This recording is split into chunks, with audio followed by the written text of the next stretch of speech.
Assalaamu calaykum waraxmatullah. Arday walba wax baranayo waxa uu jecel yahay inuu iskuulkiisa ama jaamacaddiisa kaalinta koowaad ka galo.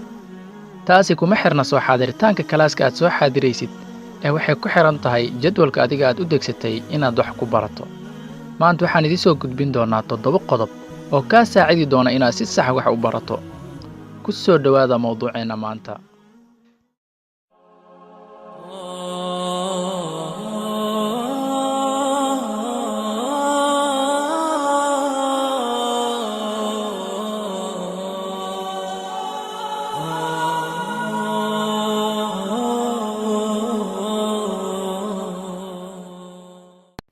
Haddii ay tahay markii ugu horreysay aad soo booqato channel-ka Ogaalo, fadlan subscribe saar, gambaleelkaas yarna furo si ay kugu soo dhacaan muuqaalo walba oo aan soo gelino. Qodobka koowaad, wax baro 25 ilaa 50 daqiiqo, kadibna qaado bareeg u dhexeeya 10 ilaa 15 daqiiqo. Yacni waxaan ula jeedaa waxaad isku diyaarisay inaad akhrisid maaddo ka mid ah maadooyinkaaga.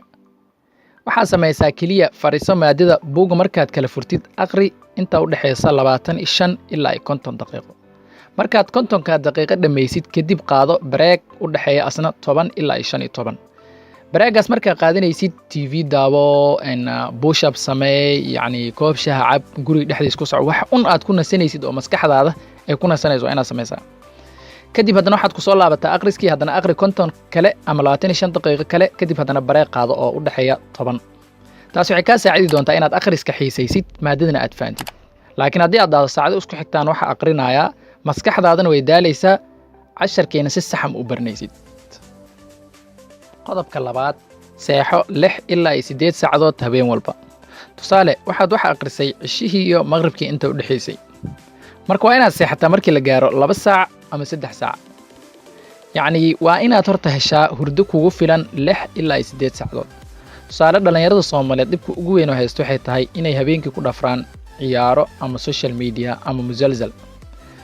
isku mid ma noqonaysiin ardaygii waxa aqriyay kadib seexday subaxina iskuulka asoo freesha tagay iyo adigii oo caawa dhan ku dhafraayay social media, Facebook ha ahaado ama WhatsApp ha ahaado. haddii aad arday tahay ama ardayd aad tahay waa inaad heshaa habeen walbo 8 saac ama 6 saac oo hurda. qodobka saddexaad, nood qaado marka aad fasalka joogtid, yacni xasuus. marka aad kalaaska joogtid macalinka waxaa laga yaabaa inta sabuurada uu saaray in ka badan inuu afka ka sheego. tusaale oo kale, macalinka markuu sharxayo maadada waxaa laga yaabaa ereyo badan oo aan meesha ku qornayn inuu sheego. marka ereyadaas waa inaad noodgaraysataa, aad meel ku qorataa. ama tusaale oo kale, maadada macalinka markuu sharxayo ereyga aad isleedahay waa erey muhiim ah waa inaad si gooni ah u calaamadaysataa, aad noodgaraysataa.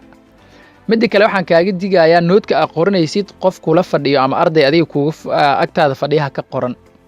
yacni taas macquul maahan inaad hadhow fahamtid. yacni waxaa laga yaabaa ninkaa inuu macno kale u samaystay noodkan, waxaa laga yaabaa fahamka macalinka aad ka fahmi leed inaad ka fahmin. marka adiga asiga macalinka wuu idin dhexeeyaa, labadiinba isku mid uu idin yahay. marka kalaaska markaad joogtid waa inaad nood adiga aad qoratay aad adiga qaadataa. qodobka afaraad, maskaxdaada ka nadiifi waxyaabaha kale oo ku jira dhan.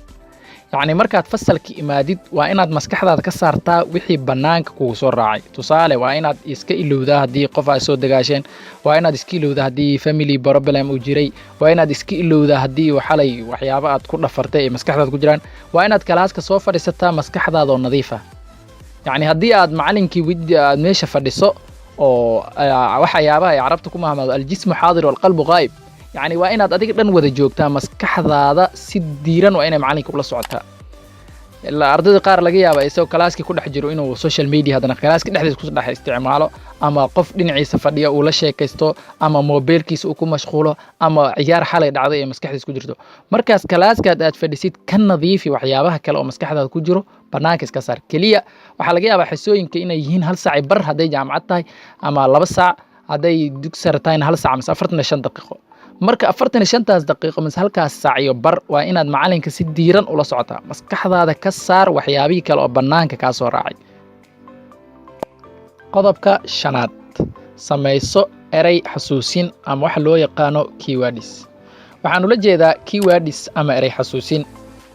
yacni tusaale oo kale waxaad baranaysaa maadada taariikhda ama waxaad baranaysaa maadada taariikhda ayaa waxaa maanta lagu soo qaatay madaxweynaha dowladda Soomaaliya waxaa lagu magacaabay Maxamed Cabdullaahi Farmaajo ama waxaa loo dhahay Jaale Maxamed Siyaad Barre marka waa inaad keywords u samaysato aad ku soo xasuusato waxaas tusaale oo kale marka Cabdullaahi Farmaajo baranaysid waa inaad barataa kaliya Farmaajo hadhow waxaa waay labadaas magac kale waa soo xasuusan kartaa laakiin keywordska aan ka lumin oo aad ku soo xasuusan karto waa maxay waa Farmaajo marka waa inaad u samaysataa wax walba aad baranaysid keywords aad ku soo xasuusatid mase eray bixin oo adiga ku gaar ah aad ku soo xasuusanaysid wax uu macalinka sheegay hadhow markaad aqrinaysid si ay kugu soo dhacaan qodobka lixaad marka hore baro muhiimadda casharka tusaale waxaad aqrinaysaa ama baranaysaa maadada taariikhda markii la joogo waxyaabaha ugu muhiimsan waxaa waaye sanadaha tusaale oo kale Soomaaliya waxay xornimo qaatay 1960 wadan hebel wuxuu xornimo qaatay 1900 xoogaa nin hebel wuxuu dhashay sanad hebel dagaal hebel waxaa la qaaday sanad hebel marka waa inaad qabataa sanadahaas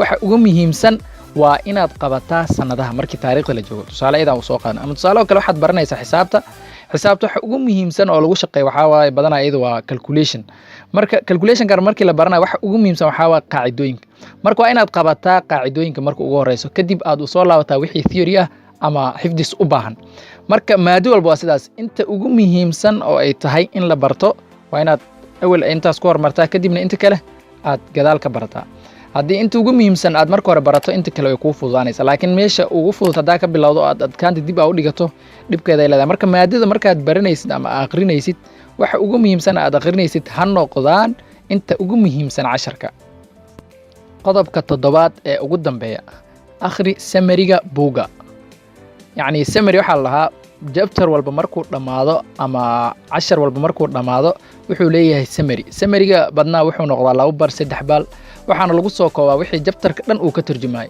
marka waa muhiim waxa uu soo koobaya waxa gudahaas ku jiro chapterkaas dhan wuxuu ka hadlayo summary-gaas ayaa soo koobay marka waa muhiim inaad akhrisid summary-ga buuga markaad akhrisid chapterka wuxuu ka saacidayaa wixii gudaha ku jiray oo aad ka soo tagtay tusaale waxa laga yaabaa inaad marka wax akhrinaysid meel qaar aadan muhiim u arkin aad ka soo gudubtay marka summary-ga asiga wuxuu soo koobaya wixii dhan meesh ku qornaa marka asna wuxuu ka sii saacidayaa wixii aad soo akhrisay inaad hore u sii fahanto halkaas ayaan ku soo koobaynaa mowduucii aan kaga hadlaynay sidaad ku noqon kartaa arday si sax wax u barto waxaan u maleynayaa inaad wax badan ka faa'iideen fadlan haddii aad ku cusub tahay channelka ogaalo fadlan subscribe saar like saar share garay siina gaarsii asxaabtaada wassalaamu calaykum waraxmatullahi